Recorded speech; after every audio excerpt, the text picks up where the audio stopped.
제3부 조선 왕릉을 따라 걷는 500년의 역사. 조선에는 모두 40기의 왕릉이 남아 있습니다. 하지만 이 왕릉들은 단순히 왕과 왕비가 잠든 무덤이 아닙니다. 태조가 나라를 세운 이야기, 세종이 한글을 창제한 시대, 세조의 왕위 찬탈, 임진왜란과 병자호란, 대한제국의 마지막까지 왕릉 하나하나에는 조선 왕조 500년의 역사가 고스란히 담겨 있습니다. 이번에는 대표적인 조선 왕릉들을 따라 시간을 거슬러 올라가 보겠습니다. 동구릉 가장 큰 왕릉군. 경기도 구리에 있는 동구릉은 조선 왕릉 가운데 가장 규모가 큰 왕릉군입니다. 이름 그대로 9개의 능이 모여 있습니다. 가장 유명한 능은 조선을 건국한 태조 이성계의 건원릉입니다. 건원릉은 다른 왕릉과 조금 다른 특징이 있습니다. 봉분 위에 일반 잔디가 아니라 억새가 자라고 있는데 이는 태조의 뜻을 기리기 위한 전통이 오늘날까지 이어지고 있기 때문입니다. 동구릉에는 문종의 현릉, 선조의 목릉, 영조의 계비 정순 왕후가 묻힌 원릉, 헌종의 경릉 등 여러 왕과 왕비의 능이 자리하고 있습니다. 한 곳에서 조선 전기부터 후기에 이르는 왕실의 역사를 함께 만날 수 있는 곳입니다. 서울은 5능이 모인 왕실의 공간. 서울 은평구와 경기, 고양시 경계에 자리한 서울릉 역시 중요한 왕릉군입니다. 이곳에는 모두 5개의 능이 있습니다. 예종의 창릉, 덕종과 소의 왕후의 경릉, 숙종과 인현왕후, 인원왕후가 함께 있는 명릉, 숙종의 계비 인원왕후의 익릉, 그리고 숙종의 첫 번째 왕비 인경왕후의 홍릉이 있습니다. 특히 숙종과 관련된 능들이 많아 조선 후기 왕실사를 이해하는데 매우 중요한 장소입니다. 선정릉, 도심 속 왕릉. 서울 강남 한복판에도 왕릉이 있다는 사실을 알고 계신가요? 바로 선정릉입니다. 선릉에는 조선 제9대 왕 성종과 계비 정현 왕후가 잠들어 있습니다. 정릉에는 중종의 능이 있습니다.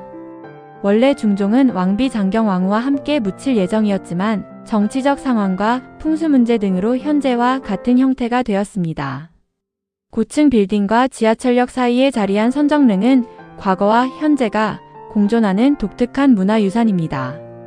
도심 속에서도 수백 년 된 숲과 왕릉의 고요함을 느낄 수 있어 많은 시민들이 찾고 있습니다. 홍유릉, 대한제국의 마지막 왕릉.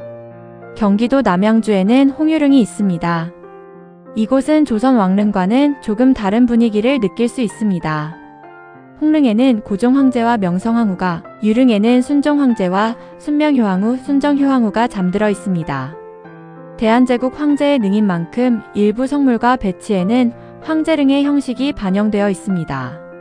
조선의 왕에서 대한제국의 황제로 바뀐 시대적 변화가 능의 모습에도 담겨 있는 것입니다. 홍유릉은 조선 왕조의 마지막과 대한제국의 마지막을 함께 기억하는 특별한 공간입니다. 왕릉의 다양한 형태. 조선 왕릉은 모두 같은 모습이 아닙니다. 가장 기본적인 형태는 단릉입니다. 왕이나 왕비 한 사람만 묻힌 능입니다. 왕과 왕비가 하나의 봉분 안에 함께 묻힌 경우는 합장릉이라 합니다. 봉분은 2개지만 같은 능역 안에 나란히 있는 형태는 쌍릉입니다.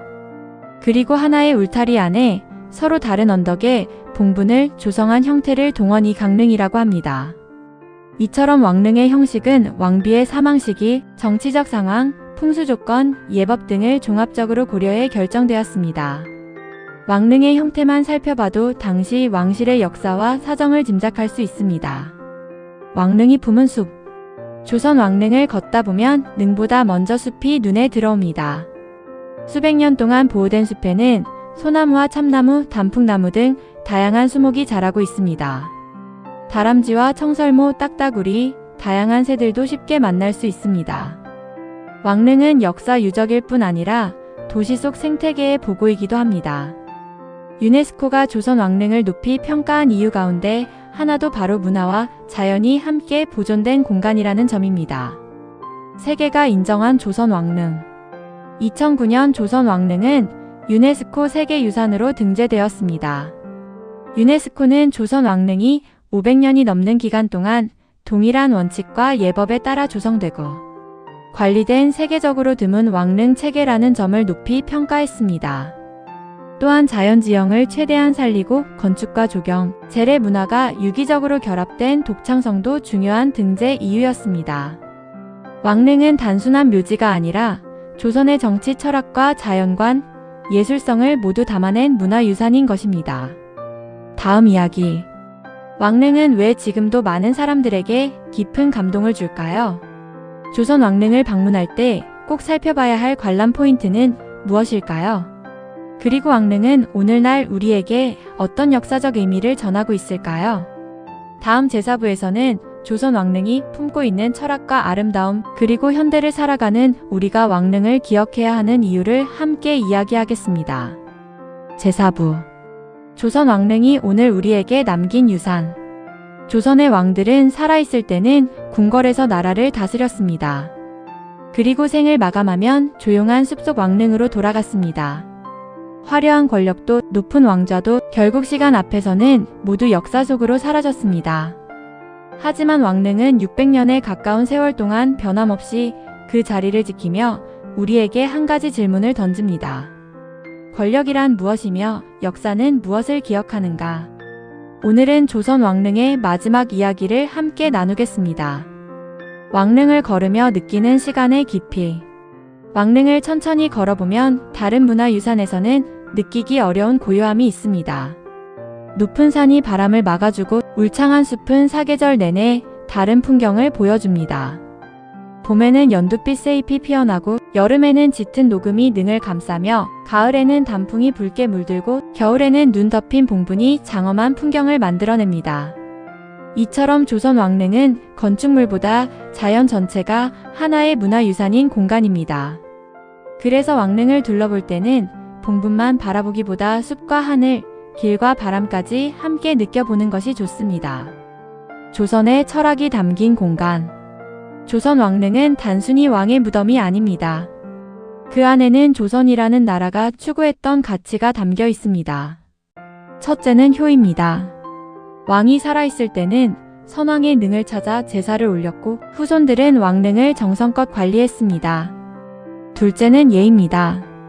왕이라 하더라도 죽음 이후에는 정해진 예법에 따라 장례를 치르고 능을 조성했습니다. 셋째는 자연과의 조화입니다. 인위적으로 산을 깎거나 거대한 석조 건축을 세우기보다 자연의 지형을 존중하며 능을 만들었습니다. 이 세 가지는 조선 왕릉을 이해하는 가장 중요한 열쇠입니다. 세계가 인정한 이유. 2009년 유네스코는 조선 왕릉을 세계유산으로 등재했습니다. 그 이유는 단순히 오래되었기 때문이 아닙니다. 500년이 넘는 기간 동안 동일한 원칙에 따라 왕릉이 조성되고 관리된 점, 풍수와 자연환경을 존중한 독창적인 배치, 그리고 장례 의식과 재래 문화까지 함께 이어져 온 전통이 높은 평가를 받았습니다. 세계에는 웅장한 왕릉이 많습니다. 이집트의 피라미드는 거대한 규모를 자랑하고 중국의 황릉은 장엄한 건축미를 보여줍니다. 반면 조선 왕릉은 절제된 아름다움과 자연과의 조화로 독자적인 가치를 인정받았습니다. 그 점이 조선 왕릉만의 가장 큰 매력입니다. 왕릉에서 꼭 봐야 할 것. 왕릉을 방문한다면 몇 가지를 눈여겨보시기 바랍니다. 먼저 홍살문 앞에서 속세와 성역을 구분하는 의미를 떠올려 보십시오. 참도를 걸을 때는 신도와 어도의 높이가 왜 다른지 살펴보는 것도 흥미롭습니다. 정자각에서는 왕실 제례가 어떻게 이루어졌는지 상상해보고 봉분 앞에서는 문인석과 무인석, 석양과 석호, 장명 등과 혼유석이 각각 어떤 의미를 담고 있는지 살펴보면 좋습니다. 이러한 상징을 알고 보면 왕릉은 더 이상 단순한 무덤이 아니라 하나의 역사 교과서가 됩니다. 왕릉과 숲이 함께 살아가는 이유. 왕릉 주변 숲은 수백 년 동안 보호받으며 다양한 생물이 살아가는 생태 공간이 되었습니다. 오래된 소나무와 참나무, 계절마다 피는 야생화, 그리고 새와 다람쥐, 청설모 같은 동물들은 왕릉의 일부가 되었습니다. 문화유산과 자연유산이 하나로 이어진 공간이라는 점에서 조선 왕릉은 세계적으로도 드문 사례입니다. 그래서 왕릉을 찾는다는 것은 역사를 만나는 일이면서 동시에 자연을 만나는 일이기도 합니다. 왕은 떠났지만 역사는 남았다. 태조 이성계도, 세종대왕도, 영조와 정조도, 고종 황제도 모두 이 세상을 떠났습니다. 그러나 그들이 남긴 정치와 문화, 학문과 개혁의 흔적은 오늘날에도 우리 사회 곳곳에 이어지고 있습니다. 왕릉은 단지 한 사람의 무덤이 아니라 한 시대를 기억하는 공간입니다. 그 앞에 서면 우리는 자연스럽게 묻게 됩니다. 나는 후세에 무엇을 남길 것인가? 이것이 조선 왕릉이 오늘날에도 깊은 울림을 주는 이유입니다. 맺은 말. 오늘 우리는 조선 왕릉을 함께 걸었습니다. 왕릉이 왜 산과 숲속에 자리 잡았는지, 홍살문과 정자각, 봉분과 성물에는 어떤 의미가 담겨 있는지, 동구릉과 서울릉, 선정릉, 홍유릉이 어떤 역사를 품고 있는지도 살펴보았습니다. 조선 왕릉은 왕이 잠든 장소이면서 조선의 철학과 예법, 자연을 존중하는 마음, 그리고 역사를 기억하는 문화를 보여주는 공간입니다. 왕은 떠났지만 그들이 남긴 이야기는 숲과 바람 속에서 오늘도 조용히 이어지고 있습니다. 다음 편 예고. 다음 시간에는 조선 왕실 이야기 제4편 의계조선은 왜 모든 것을 기록했을까로 여러분을 안내하겠습니다. 왕의 혼례와 장례, 왕세자의 책봉, 궁궐의 건축 화성축조까지 조선은 중요한 국가 행사를 놀라울 정도로 자세하게 기록했습니다. 왜 조선은 이처럼 방대한 기록 문화를 발전시켰을까요? 세계기록유산으로 등재된 조선 왕조의계는 어떤 가치를 지니며 프랑스로 반출되었던 외교장각 의계는 어떻게 고국으로 돌아오게 되었을까요? 또한 의계를 통해 알 수 있는 조선의 과학기술과 행정 시스템, 뛰어난 기록 정신까지 함께 살펴보겠습니다. 조선은 단순히 역사를 만든 나라가 아니라 역사를 가장 치밀하게 기록한 나라였습니다. 다음 시간에는 세계가 놀란 조선의 기록문화, 의계의 세계로 함께 떠나보겠습니다.